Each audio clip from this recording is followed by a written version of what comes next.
ഈ പുനഃസംഘടനയിലൂടെ K C Venugopal എന്ന് പറഞ്ഞ കോൺഗ്രസിൻ്റെ ദേശീയ ജനറൽ സെക്രട്ടറി കേരളത്തിലെ കോൺഗ്രസിനെ കൊന്നു.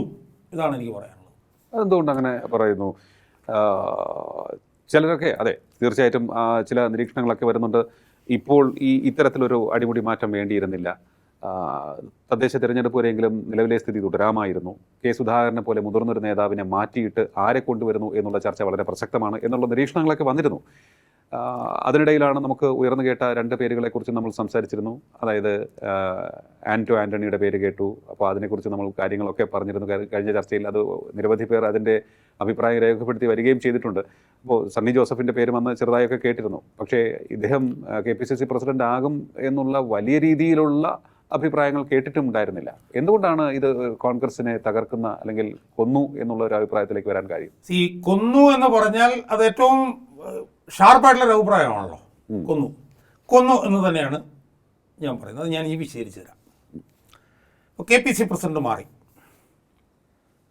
UDF കൺവീനർ മാറി, അതെ, 3 വർക്കിംഗ് പ്രസിഡന്റുമാരും മാറി, പുതിയ ടീം, തലമുറ മാറ്റം എന്നൊക്കെയാണല്ലോ പറയുന്നത്. ഏറ്റവും ക്രൂഷ്യലായിട്ടുള്ള ഒരു സമയത്താണല്ലോ ഈ പുനഃസംഘടന ഉണ്ടായിരിക്കുന്നത്. എൻ്റെ ഒരു വാദഗതി എന്ന് പറഞ്ഞാൽ കോൺഗ്രസിനെ കൊന്നിട്ട് അതെല്ലാം ജാതി മതങ്ങൾക്ക് വീതിച്ചു കൊടുത്തു എന്നാണ് എൻ്റെ വാദം. ഓക്കെ, ലിയോ, നമ്മൾ പ്രധാനമായിട്ട് കാണേണ്ട ഒരു കാര്യം എന്താണ് കോൺഗ്രസ്? കോൺഗ്രസ് എന്ന് പറയുന്നത് ഇന്ത്യ മഹാരാജ്യത്തിലെ ഏറ്റവും പ്രധാനപ്പെട്ട ഒരു മതേതര പാർട്ടിയാണ് കോൺഗ്രസ്. കോൺഗ്രസ് ഭരിക്കുമ്പോഴാണ് ഇന്ത്യൻ ഭരണഘടനയിൽ മതേതരത്വം എന്ന് പറഞ്ഞ സെക്യുലറിസം എന്ന് പറഞ്ഞിട്ടുള്ള സാധനം എഴുതി വെച്ചത്. 1950 കോൺഗ്രസ് ഭരിക്കുമ്പോഴാണ്. ഇന്ത്യയിൽ കഴിഞ്ഞ കുറേ പതിറ്റാണ്ട് കാലങ്ങളായി മതനിരപേക്ഷതയ്ക്ക് വേണ്ടിയും മതേതരത്വത്തിന് വേണ്ടിയും അടിമുട്ടി സമരം ചെയ്യുന്നൊരു പാർട്ടിയാണ് കോൺഗ്രസ്. ഇപ്പോൾ BJP ഗവൺമെൻറ്റിനെതിരെയും കോൺഗ്രസിൻ്റെ ഏറ്റവും പ്രധാനപ്പെട്ട സമരായുധം എന്ന് പറഞ്ഞാൽ മതേതരത്വം എന്നാണ്. ഇന്ത്യയെ ഒരു ഹിന്ദുത്വ രാഷ്ട്രമാക്കാൻ വേണ്ടിയിട്ട് BJP ശ്രമിച്ചുകൊണ്ടിരിക്കുന്നതുകൊണ്ട് മതേതര മൂല്യങ്ങൾ സംരക്ഷിക്കണം എന്ന് പറഞ്ഞുകൊണ്ട് ഫൈറ്റ് ചെയ്യുന്ന പാർട്ടിയാണ് കോൺഗ്രസ്.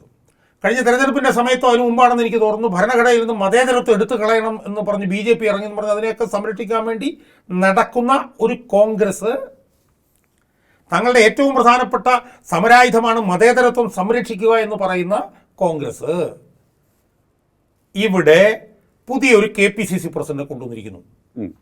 ആ KPCC പ്രസിഡന്റിനെ കൊണ്ടുവന്നിരിക്കുന്നത് അയാൾ കത്തോലിക്കനായോണ്ടല്ലേ. അല്ലാതെ എന്താണ് കോൺഗ്രസ്സുകാർക്ക് പറയാനുള്ളത് അതിനെ കുറിച്ചിട്ട്?